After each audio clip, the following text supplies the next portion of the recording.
It's Sunday morning on CBS, and here again is Charles Osgood. No, I freely admit that I cannot pull a rabbit out of a hat unless it's in there to begin with. For real magic, you need a real magician. Unfortunately, Rita Braver has been to see one of the best. Watch this. Tonight I'm going to share with you not just magic of the hands, but something entirely different. Magic of the heart and magic of the mind.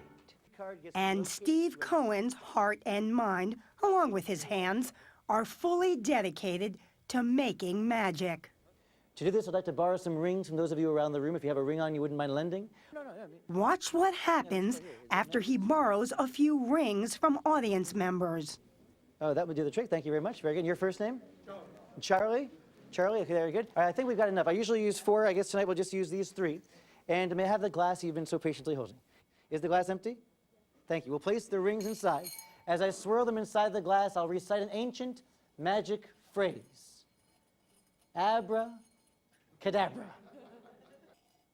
Abra-cadabra.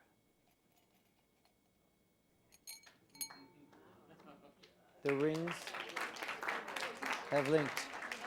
Molly, make sure that's yours. Really linked on the chain? Yes. It's yours? Yes. And then, a few minutes later, he unlinks the rings as the audience looks on in wonder. You may be able to hear the metal as it penetrates through the other metal. Molly, focus. Is that yours? Yes, it is. It is indeed. Cohen, now 37, has been enchanted by magic since he was a child in the New York suburbs. This is you, 6th grader goes under a magic spell? Yeah, well, that was my first piece of press when I was about 12 years old. Doing card tricks? Doing card tricks, and I even had a pet bird. Which got him into a bit of trouble. I took the bird and I made the bird vanish. And then one time when I was performing up in Westchester, this mother refused to pay me until I told her where the bird was.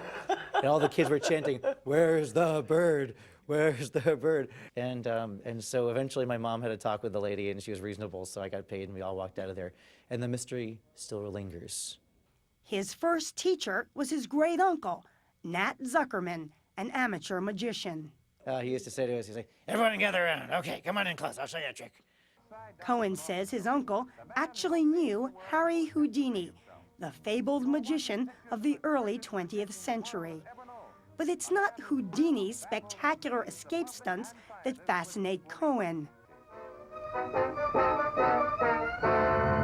Nor does he aspire to big production illusions performed by magicians like David Copperfield.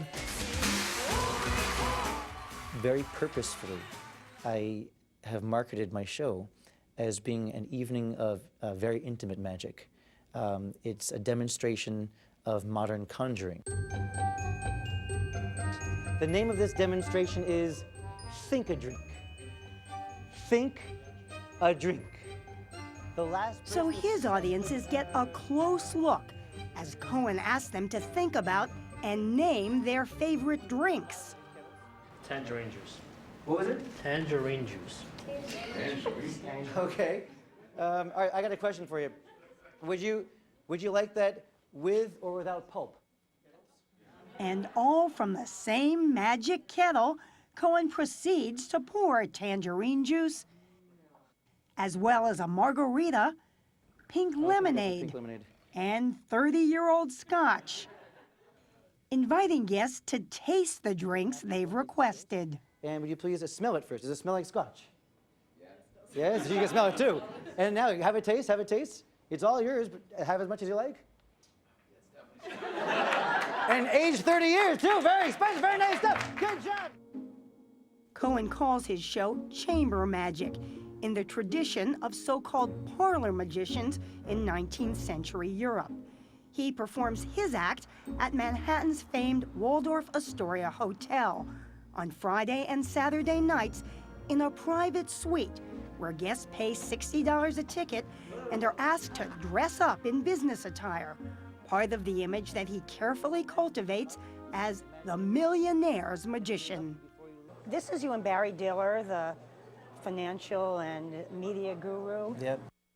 And indeed, the likes of Martha Stewart and New York Mayor Michael Bloomberg have all fallen under his spell, sometimes at the private events he does for wealthy clients.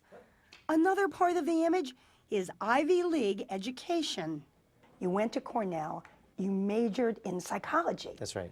All of my psychology papers were written about magic. For example, if two objects are moving, one of them at a different rate than the other, which one is the eye going to follow? Things like this. These are very, very important for a magician to know. At the Waldorf's Peacock Bar, Cohen gave me a little lesson in how he directs the audience's focus just where he wants it. So the most important thing is please don't take your eye off the coin, okay? Watch carefully. It's 1, 2, 3. Oh wait, it backfired. The pen disappeared. And I'll show you where it went. It's actually right over here inside of my ear. But that was just a simple trick.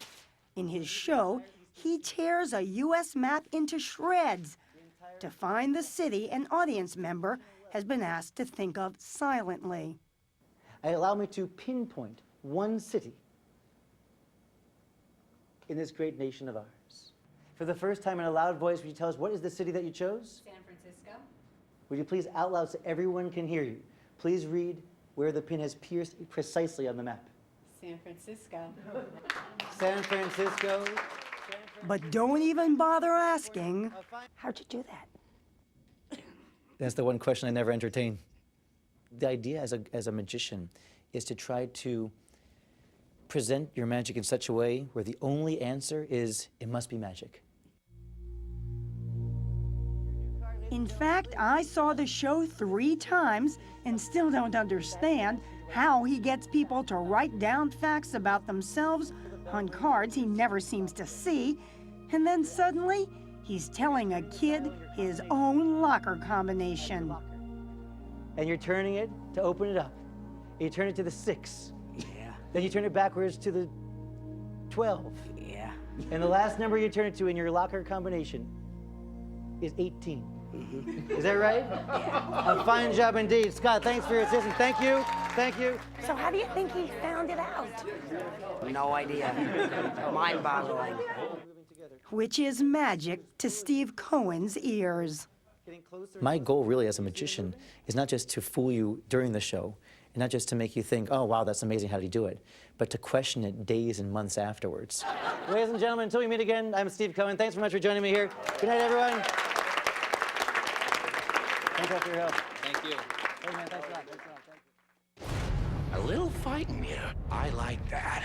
Then you're gonna love me. We preview the movies of summer. Just ahead. Hey, I never asked you. Yeah. Do you like guacamole?